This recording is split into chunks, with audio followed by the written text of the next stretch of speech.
Don't open that door!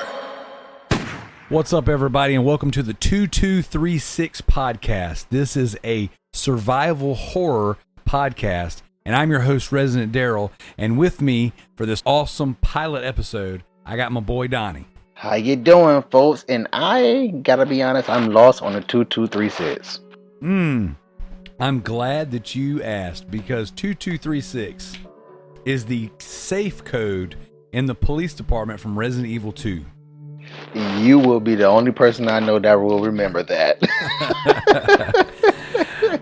So, Donny, we've been talking about doing this for well over a year. We've done a couple of little Resident Evil and some video game shows for your show, Whatever Talk. Yeah, yes, Whatever Talk, but the variation of that is Whatever Talk Gaming. Which we can find that on YouTube, correct? And iTunes? Find it on YouTube, iTunes, and Podomatic. There you go. So we've done some Resident Evil talks on your show, Whatever Talk Gaming, and we've talked for like at least a year now for us saying, we got to do a Resident Evil show. We got to do a Resident Evil show. So we finally, no matter how much life has tried to stop us, get together tonight to record our pilot episode of the 2236 podcast. Now, for those of you tuning in on YouTube or SoundCloud, where this show will originally release, the 2236 podcast will be a monthly podcast.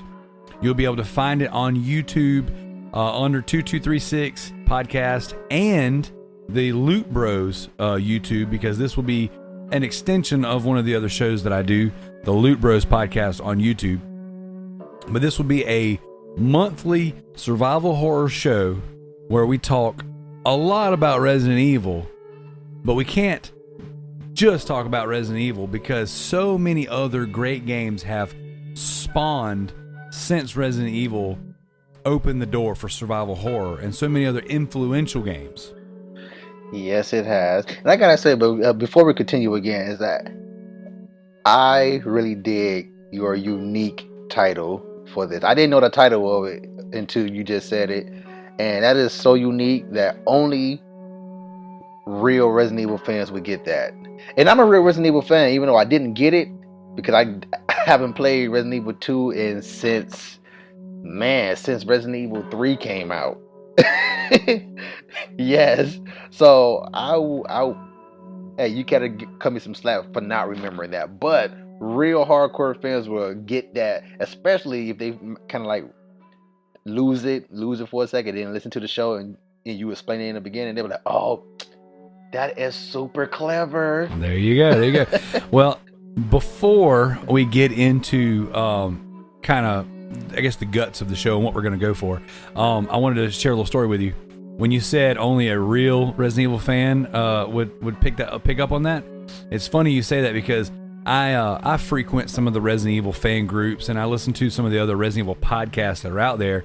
As a huge Resident Evil fan, the way I feel out who is a quote-unquote real Resident Evil fan is I always ask them, what's your favorite Resident Evil game? And if they say Resident Evil 1 through Code Veronica, then I say, okay, you're the real deal. If they say 4... I'll err towards you're the real deal. If they say 5 or 6, I'll say, okay, well, you're a casual Resident Evil fan. And then of course now we have 7, so 7's an acceptable answer. But it used to be, I didn't give you the real quote unquote title if you said anything above 4.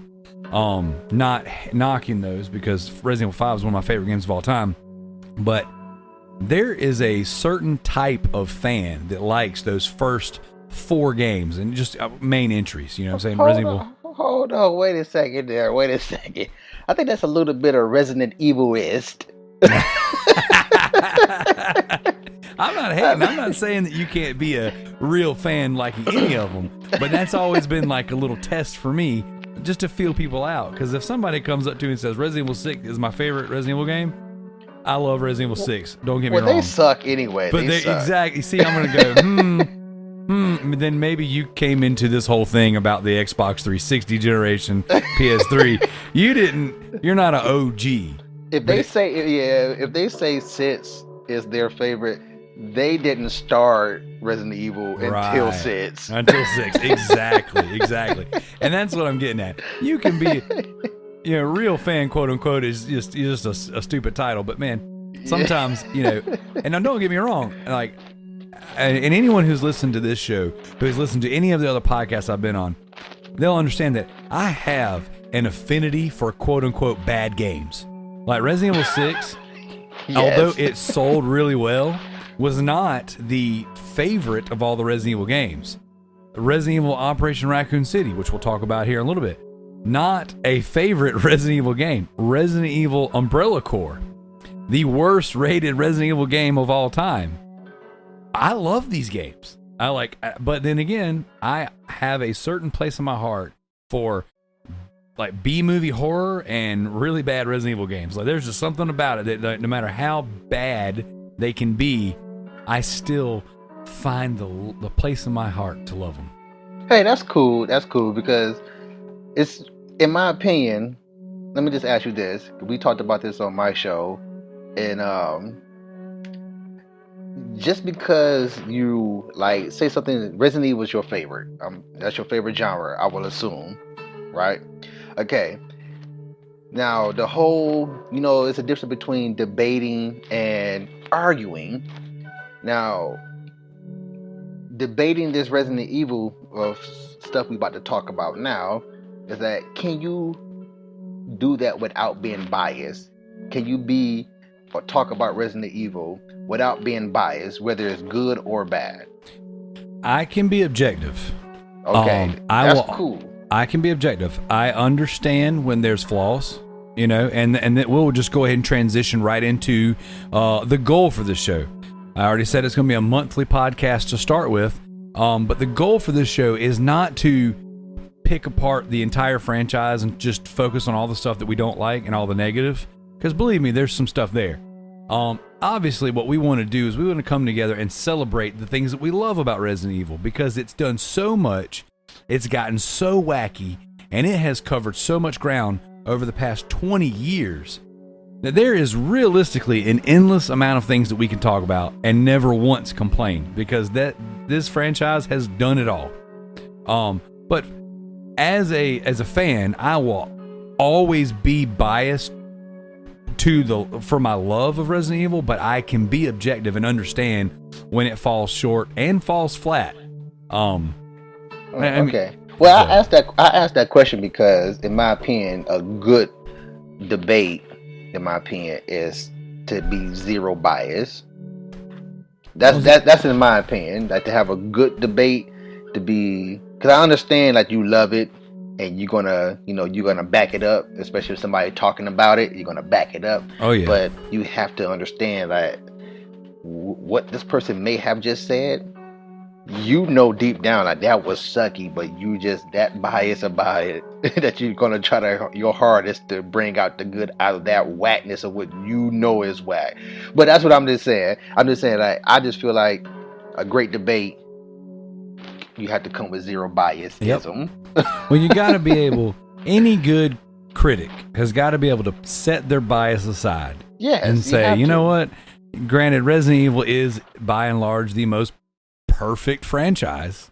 I'm just kidding. Anyway, you got to be able to come to the table and say, you know what? I get when it does something right. I get when it does something wrong. Cool. And I will do my absolute best on this show to approach everything objectively. But I will say this: the goal of this show is to be different from the other shows that are out there. I'm not knocking the other shows that are out there, because I listen to. If you put out a podcast and it has Resident Evil anywhere in the bio or in the title, or you talk about it, if you put out a magazine and it's got like a quarter of a paragraph somewhere in it that I can find in the table of contents, I'm going to read it. I'm going to listen to it. I spend way too much time on YouTube listening to people talk about Resident Evil. I spend way too much time in podcasts listening to people talk about. I want to hear people's opinions. I want to hear their, the things that they have to say.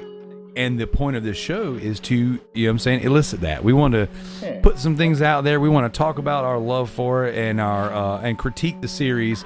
And we're going to cover the games. We're going to cover the movies. We're going to cover the books, the comics, the action figures, the news.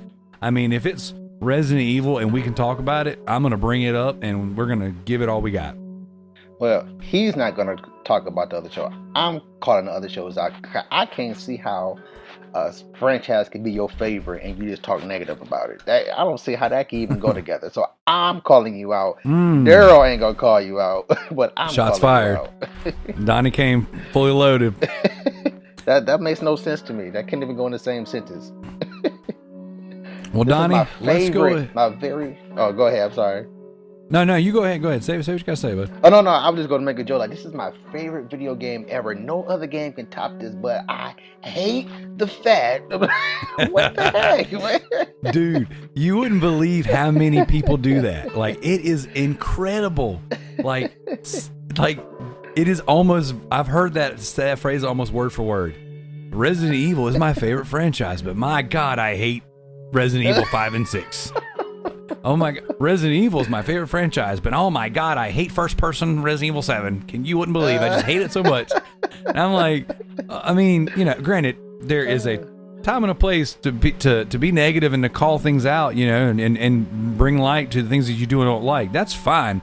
I just think it's so humorous whenever you know, it's like, I am a fan. I have a fan site. I have a fan page. This is my hobby to talk about Resident Evil, and I'm going to tell you what I don't like about it. That's what fans supposed to do? I guess I've been doing it wrong for 20 years. Instead of buying all the merchandise and celebrating all the games, what I'm supposed to do is just to go stand outside and tell everybody how much it sucks. Yeah, I love Dragon Ball Z so much I hate it. Oh, everybody know I'm a huge Dragon Ball fan. So, Lover. If I could marry Dragon Ball, I would. There you go. See, in my opinion, you're doing it right then. So, all right. Well, here's what we're gonna do. We have a very well written, very intricate show outline, and I'm gonna change it up a little bit. So now that we've told everybody who we are and what our purpose is, let's go ahead and talk about our first experience with Resident Evil. Donnie, what was the first Resident Evil game you ever played? The first one. The very first one. The one with the persuasion zombie that turns his head towards you at the beginning. But yeah, that's my very first Resident Evil experience. I was very young at the time also, and I'm a horror fanatic right now.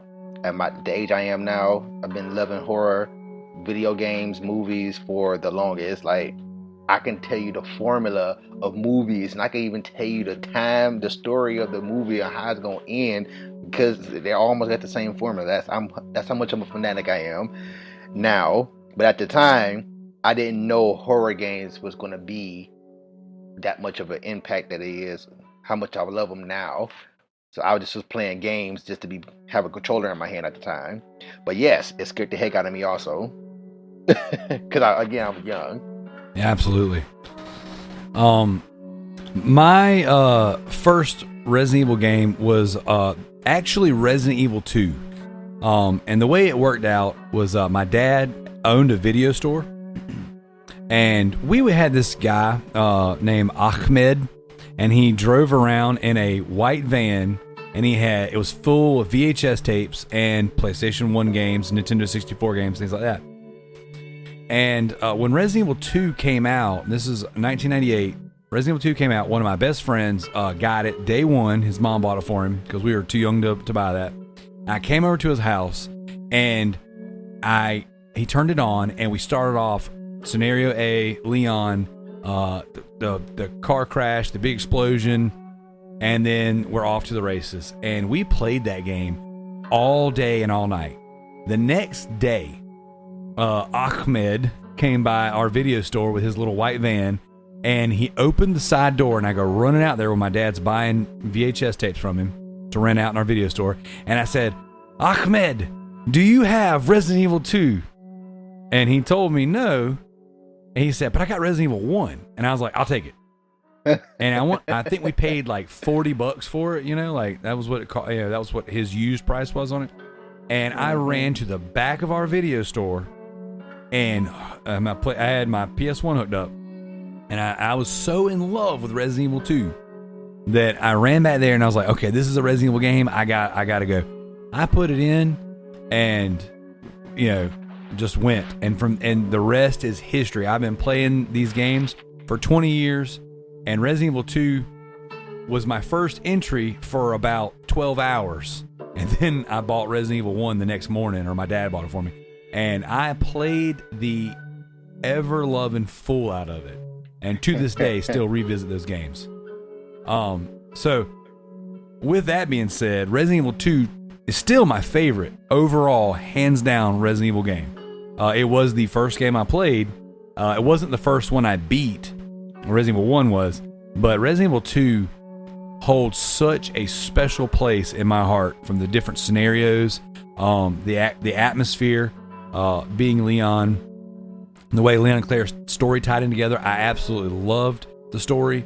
I love the choices where you could choose whether or not to leave certain guns and ammo packs, or the inventory extension pack or whatever. Yeah. And then going back in scenario B, and those things either being there or not being there. The story changing, finding out what happened to the other character while you're playing. Like, that game blew my mind. Yeah, and I was going to say that at the time, that's one of the, if not the first game, one of the games that actually done it right when it came to combining story timelines, as far as what you do in yours will affect what happens in the next the tie-in of a different character. Like you said, if I leave these bullets here, they will be there for the next person when they come to this area. I like that. When I think about it now, I like that. Right, that game done it right for that era, and actually ain't too many games doing it right today in today's era that it's not doing it as good as Resident Evil 2 doing it right. Did it? My bad. Yeah, I agree, man. Like when it asked me, and I had I don't think at the time I had any idea. As a matter of fact, I think I was sitting beside my buddy Daniel when we were playing the game, and we went to go take the shotgun out of the file cabinets. I want to say it was the first time we had the option to do that. And it asked, do we want to take the shotgun because we already picked it up at the Kendo gun shop, or do you want to leave it for Claire? And I was like, wait a minute, Claire gets this? Oh, if we take it, what is she going to use? What? I've never experienced this in games before. And then, of course, we took it because F. Claire at the time, she's a girl. Yeah, we were out of bullets. It was like, we got to have this. And you remember the Dave Chappelle skit where he's like making fun of Grand Theft Auto? Yeah. And he goes up to the car and he goes to steal the car. He's like, I need this. That's exactly how it was. So we went into the thing and it's like, you want to leave this for Claire? I need this. But yeah, so what's your favorite Resident Evil game, Donnie? Now, this is where I say that you are a Resident Evilist. Because even though it's not the best, but I gotta say, I said it on my show when we had our Resident Evil show that 5 was my favorite, but before 5 it was 4. So even though those two games play similar, I chose 5 because the graphics are much better. Oh, they're still good. Huh? The graphics are still good. Yeah, it's still good, or like it was better than 4, so that's why even though they had the same gameplay mechanics, I just chose 5 because it's on a net system and the graphics are better, so that makes it that one notch better than 4 to me.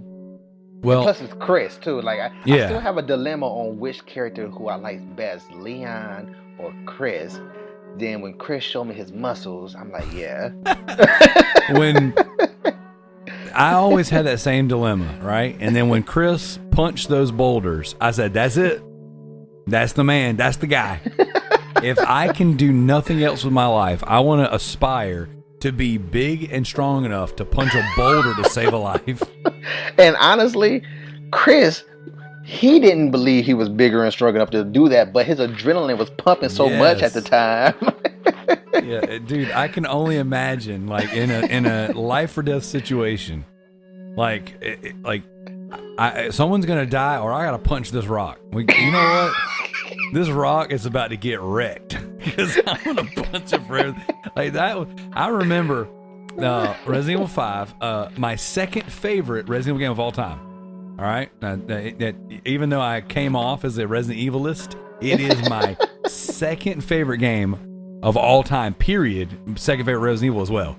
Okay. On one of our old shows, one of the loot shows we did our top 5 favorite games, our Fave 5 favorite games of all time.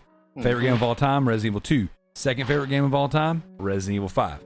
I have played those games more than I've done anything else in my life. Love them, dude. I love them. I've got Resident Evil 2 on my Vita, so that if I ever just get the itch, boom, it's there. And then Resident Evil 5, I'm about to platinum on PS4. I've already platinumed it on PS3, and I 100% it on Xbox 360, and I've almost finished it on Xbox One. Like, Resident Evil 5 is one of my all-time favorite games. So, but I remember when that game came out, and my buddy, when I used to travel and play music in this band, my buddy Honcho was our vocalist. And so we pre-ordered, I got the red Xbox 360 with the game. I bought the Steelbook edition version. I took a couple days off work. My buddy Honcho did the same thing, and we all go to my house. We had 2 TVs set up next to each other. We plugged up our stuff, and we start playing the game. We're system linked, and we played through the whole thing. And when we got to the boulder punching section, I screamed, "Oh my freaking God, that's amazing!" Like, when and it gets a lot of crap on YouTube. People make fun of that a lot. They say, "Man, Resident Evil just got really crazy there." And I just remember screaming and cheering. I'm just like, you have done it. You can do no wrong at this point. well, I just recently came across a video when they was giving like some. Sure, I think it was the video that you said that you had put in the loop. Yeah. On the Facebook page where they're talking about how the creator or one of the game developer people of Resident Evil 5 has said how in Resident Evil 5, Chris has become like the Resident Evil superhero in that game or of that game, and which gave him gave us the supernatural ability of him actually being able to punch his boulder no matter what, because he is the Resident Evil superhero. Yes. And I was like, well, that's a nice way of putting it, and especially if it came from the people who's behind the game. Hey, it has to be canon, right? Yep. But that makes somewhat kind of sense, because again, or again, you can go with my theory of what I said before of I believe Chris was juicing a little bit, and I ain't talking about regular juice. I'm talking about juicing on that virus a little bit, just so he can keep up with Wesker. Because again, how else can he even take? Okay, it's another thing to punch a boulder, but because we already know that's like what the heck. But we know what Wesker is, and we know what Chris is supposed to be, a regular human, and you can take a blow from Wesker to the chest. He gets beat up by Wesker and just keeps on, and he's always been like, if you like, their battles have always been fantastic. So yeah, it's been fantastic, but it's kind of like, well, Wesker is the typical bad guy of being that arrogant person, the bad guy, because again, he could have easily took them out a long time ago, but he plays around with them like the typical arrogant bad guy. And things like that happen to him. And that's something that I love about the series is the very typical the tropes, like you said, Wesker could have killed him a long time ago, but in B-movie horror fashion or B-movie action fashion, the bad guy can't just pull the trigger. I've got to fulfill my divine plan, and I've got to explain to you in great detail what I'm going to do. I'm going to take over the world, and I can't just shoot you. I've got to fight you here and fight you there, and then you got me. I'm going to have to try again. And so I love that stuff. I love that. Well, what I really believe it is and this coming from a person who doesn't like DC comics or DC heroes, but I will say again, the best villain out of DC and the Marvel, the Joker. Yep. But I believe it's what you just said, which we see in typical bad guys. It's that Batman and Joker mentality of what Joker even said it, I believe, is that I can't kill you because if I do, I will have nobody to play with. Yep. And I feel like that's why it's not necessarily the arrogantness, but it's kind of a mixture of the arrogantness and that. Like, I know I can kill you. That's my arrogantness right there. But I don't want to, because if I do, who else in the BSA can take me on? Who else can I toy with? Like Jill, she's a girl. Or Sheva, she's hot, but she's a girl. Like, it's just not the same. It's not the same. Like I like toying with you, Chris, because you get angry so easily. Yeah. It is. I've never thought of it like that, but you're right. It is very much a Batman and Joker situation between those two. Yeah. That's really, really well put. I like that a lot. Well, thank you.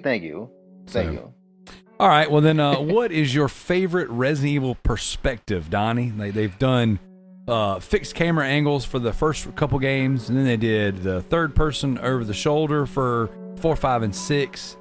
And then we're talking mainline stuff, not necessarily spinoffs, because spinoffs have always experimented a little bit. Yep. And then we're with Resident Evil 7, it's first person. So what is your favorite Resident Evil perspective? Okay. And I'm gonna say my favorite, and then I want to break down the other ones if you don't mind. Go for it. is my favorite in every video game I play, third person. Like, that is my favorite to look at or play a video game, and I like it with the Resident Evil 4 and 5 are third person. I will say the first person, the fixed camera angles that was in 1 through 3, and 1 through 3, those do add to the horror factor. Yes, it does a great deal, because you have no idea what's on the other side of that camera angle when it's switched on you. So it does add on to it, but like I mentioned before, my gaming has evolved with the gaming of today, so I like the third person over the fixed cameras, because I feel like it shouldn't be fixed cameras anymore in today's gaming. That's just how I feel.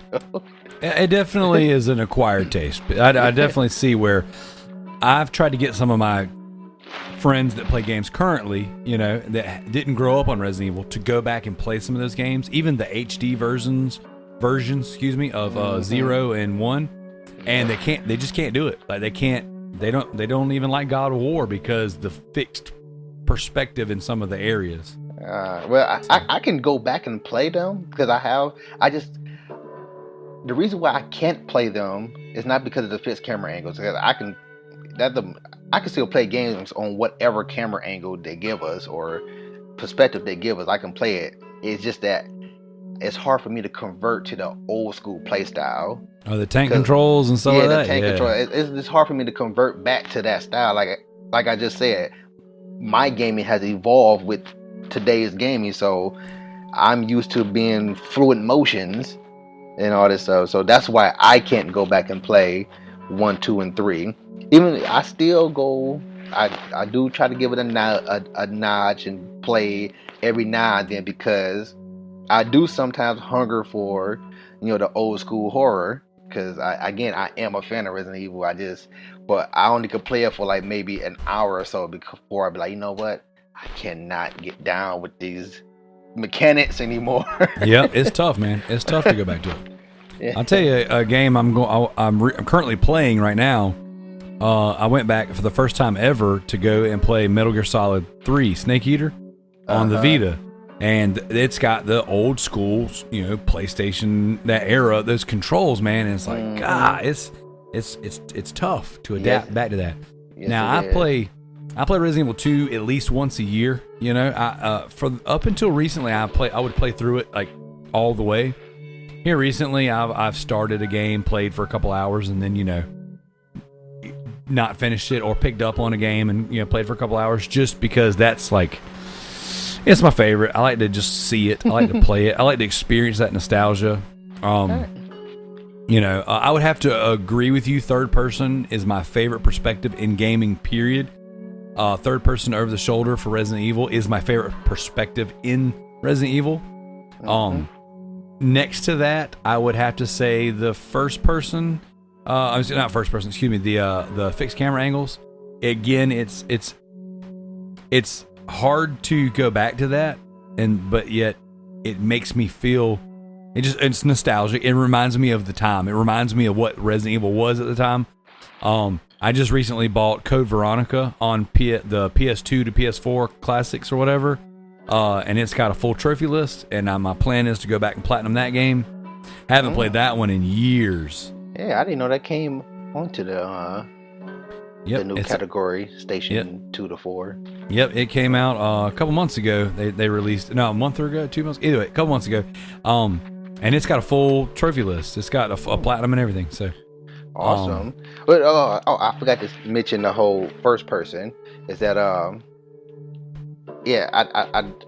not a huge fan of first person, but I will say Resident Evil 7 is the best Resident Evil since 4, or in this case, or in our favorites category since 5.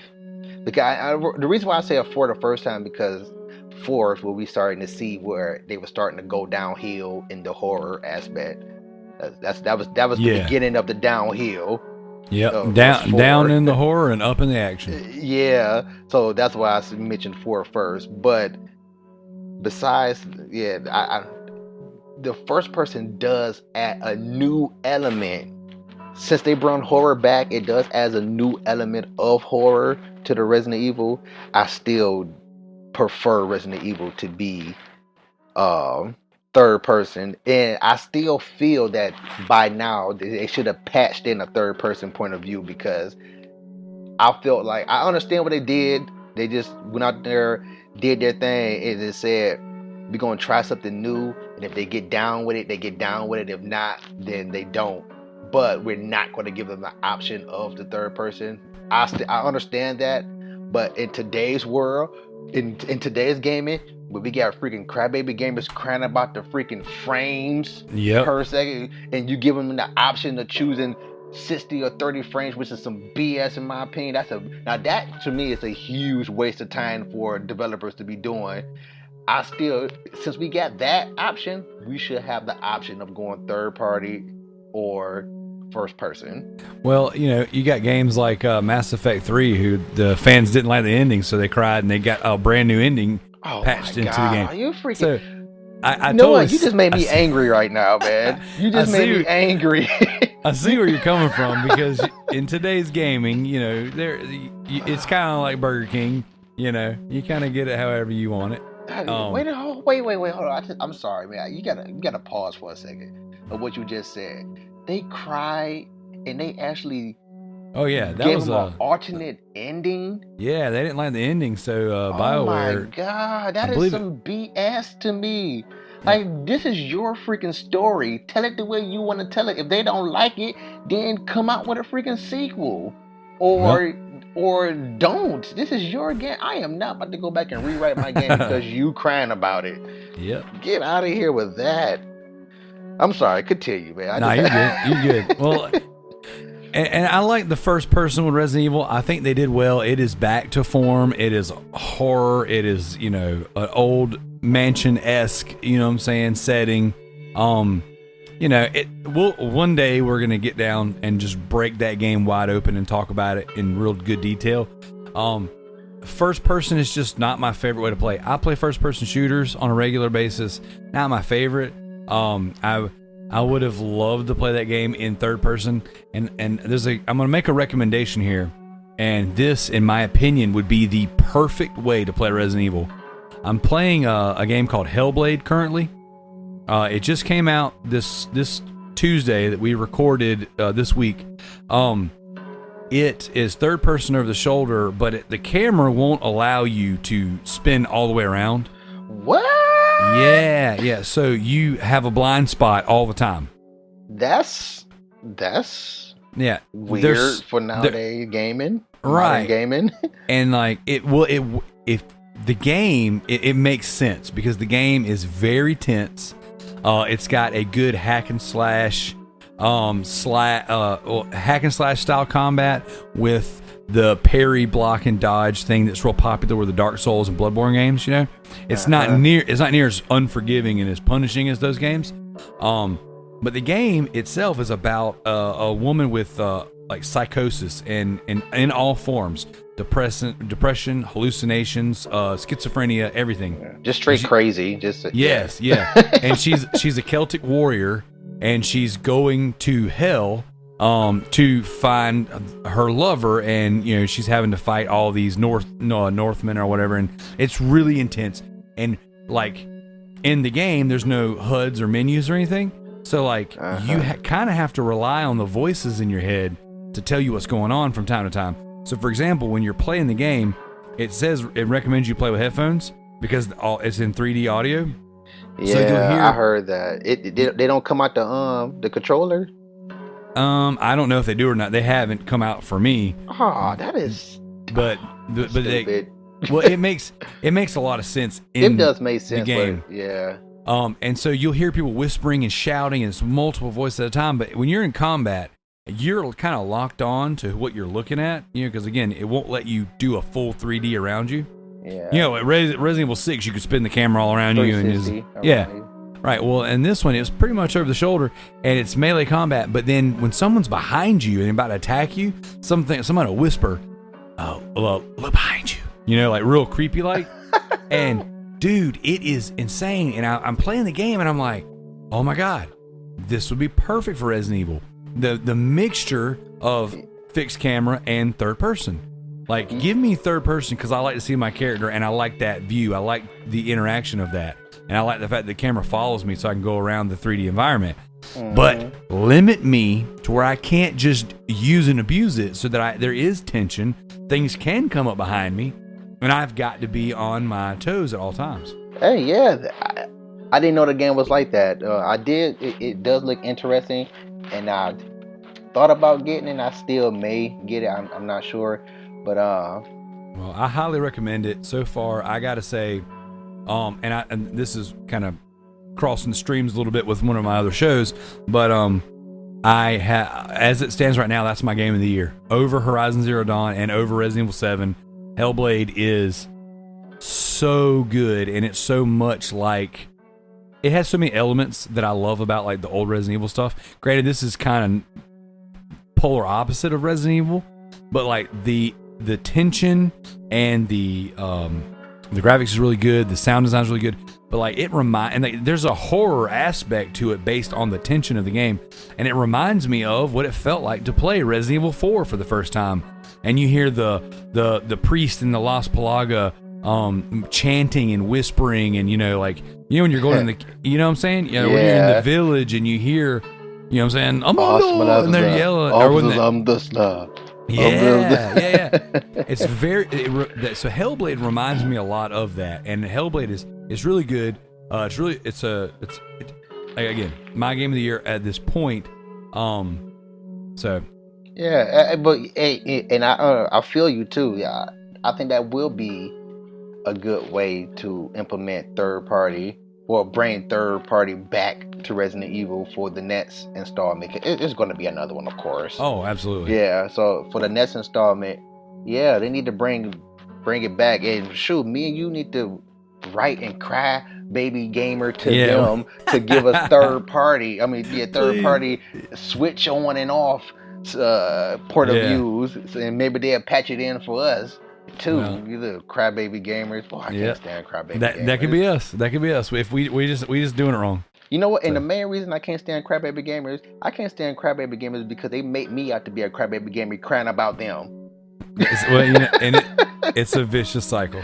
Man. So while we're on the subject of games that aren't quite Resident Evil, what are some other just horror games that you really enjoy or that you've been fond of over the years? Okay, now ever since Resident Evil has lost its horrorness until recently, they have lost title of being my favorite horror game, and that has taken the spot. Dead Space has taken the spot of my favorite horror franchise now. And because Dead Space is freaking horrifying in this great story, -3. Yeah, I like 3, but I definitely feel you. Dead Space 1 was just, it was on point. That game was so fantastic. And the sound design in that game was like miraculous. Yes. It was awesome.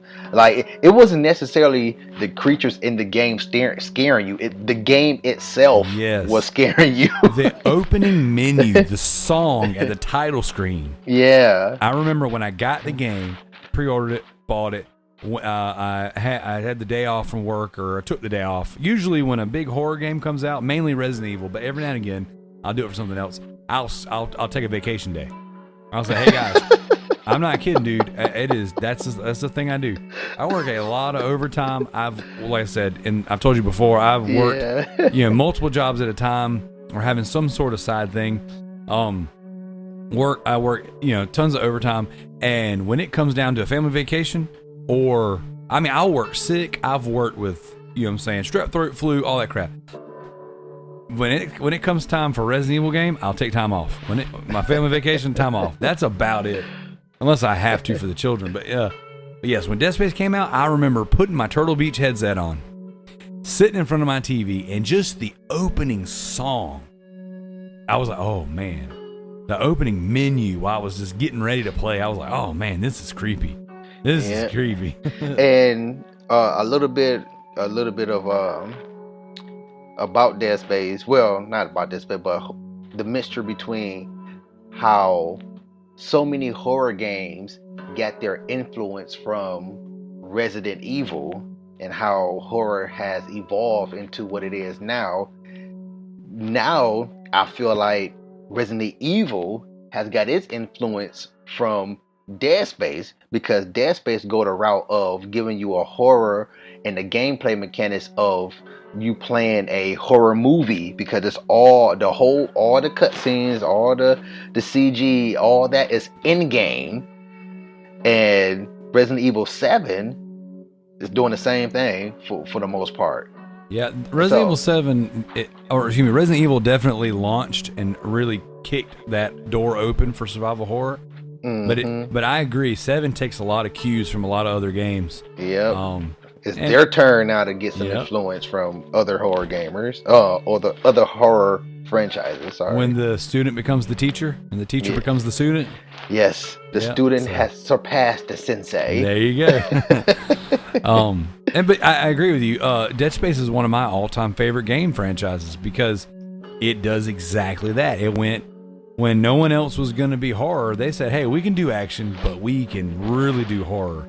Yeah. And that first game, I played it a few times. The second game, same thing, PS3 and Xbox 360. The third game I never finished, but I played it in co-op with my podcast host, Frosty, our co-host, or however you say that when like we played that game together and we had a blast. I don't. See, you ain't supposed to have a blast with a horror game. Well, and that's and that's a good topic for discussion as well, because I was telling some guys I play that game Umbrella Corps, that's like a first or third person shooter in the Resident Evil universe. It's real fast paced. We got a group that's like working together, and we're knocking the trophies out together, and so we're getting ready. We're lobbying up, and we're getting ready to play earlier tonight, and they're playing now. I'm gonna join with them when we're done recording, and we're talking about Resident Evil games, and we're like, "What's your favorite? And which one is your favorite game as far as the horror goes? But then which one your favorite one to play? And like some of them are like I'll give you an example. Resident Evil 7 is really scary. Resident Evil 1 is really scary. Resident Evil 5 is really fun to play." Yeah, and so it's like, we were talking about that, and we were talking about how like Resident Evil 6, like Leon's campaign, at least the first half of it, like was really, really like It was Resident Evil. It was Resident Evil. It's great. And then it goes bonkers. It just goes crazy. It's like, it's like, oh, wait a minute. Let me wreck a helicopter. Let me fight a T-Rex and then F this spider. Like, what? It went from Resident Evil to 100 real quick. Dude, yeah. Yes. And I remember it's funny because you fight that one naked chick that's like the Helena's sister or whatever. Yeah, Helena's sister. And it was like, okay, this is like Code Veronica in a sense, you know what I'm saying? Creepy, sexualized, weird boss with like... you want to bang. But then you have to shoot, you know? And then it's like, okay, I can... And it was like, that was cool. That's Resident Evil. I get that, you know, the setting of the college. You know, every time Leon gets in a vehicle, he wrecks it. Like, that's all old school Resident Evil right there. And then it goes to... flipping a bus, crashing a helicopter, fighting a T-Rex. I was about to say the T-Rex. I was just like, oh my gosh! Like, it's like the game had like each campaign had like 7 endings. It was like just when you think you finally got it, you was fighting the zombie version of Beast Boy at the end, because he just kept freaking out. Like, would you just die already? Resident Evil boss. Yeah. And then they put Ustanak or Ustanak, whatever his name is. I call him Ultra Stank because it's just easier to say. But the Nemesis guy or whatever. Yeah, the Nemesis guy with the gun on his arm. With the Casey Jones mask or something like that. Yeah, and the claw. I mean, it's like, you know, so you got one campaign that's kind of like old school horror, and then you got one that's like, you know, Chris's campaign was that good action, you know, whatever, fight everything and then you got Jake's campaign, which is just an endless runner. You're just basically running the whole fake Jake. Yeah. He wanted to be the Jake that want to impress Daddy so much, but don't want to show that he want to impress Daddy. Right, so right, yep. So either way, you know, that like it's. I don't even know how we got on that wild tangent. I forgot how we got there too. And Resident Evil does it to us. We morph into other topics. There you go. Just like they morph into other forms of creatures and bosses. Another really good horror game that I gotta say, it never I guess came to fruition. I don't know if you got the chance to download it, but PT, that Kojima horror game that was going to be Silent Hills. Yeah, I never.